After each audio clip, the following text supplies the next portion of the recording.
നാട്ടിക ഇയ്യാനി ശ്രീ ഭഗവതി ക്ഷേത്രത്തിൽ പ്രതിഷ്ഠാ ദിനാചരണവും മഹോത്സവവും ജനുവരി 31 മുതൽ ഫെബ്രുവരി 8 വരെ നടക്കുമെന്ന് ക്ഷേത്രം ഭാരവാഹികളായ K Suresh Iyyani, Nitish ENT, Pradeep EM എന്നിവർ തൃപ്രയാറിൽ നടന്ന വാർത്താസമ്മേളനത്തിൽ അറിയിച്ചു.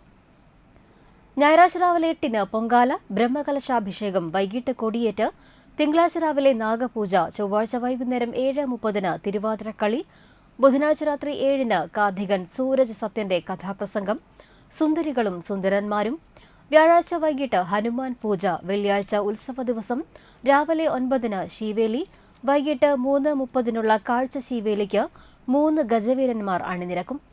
രാത്രി 9:30-ന് പള്ളിവേട്ട, ശനിയാഴ്ച ആറാട്ടോടുകൂടി ഉത്സവത്തിന് കൊടിയിറങ്ങുമെന്നും ഭാരവാഹികൾ പറഞ്ഞു. ശ്രീ ഭഗവതി ക്ഷേത്രത്തിലെ ഉത്സവം ജനുവരി 31 തുടങ്ങി ഫെബ്രുവരി 8 അവസാനിക്കുന്നതിനാണ് ക്രമീകരിച്ചിട്ടുള്ളത്.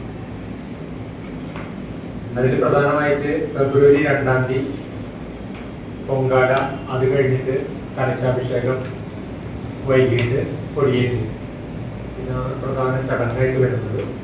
അത് കഴിഞ്ഞ് 3 ആന പൂരത്തോടുകൂടി 7-ാം തീയതി ഉത്സവം ആഘോഷിക്കണം.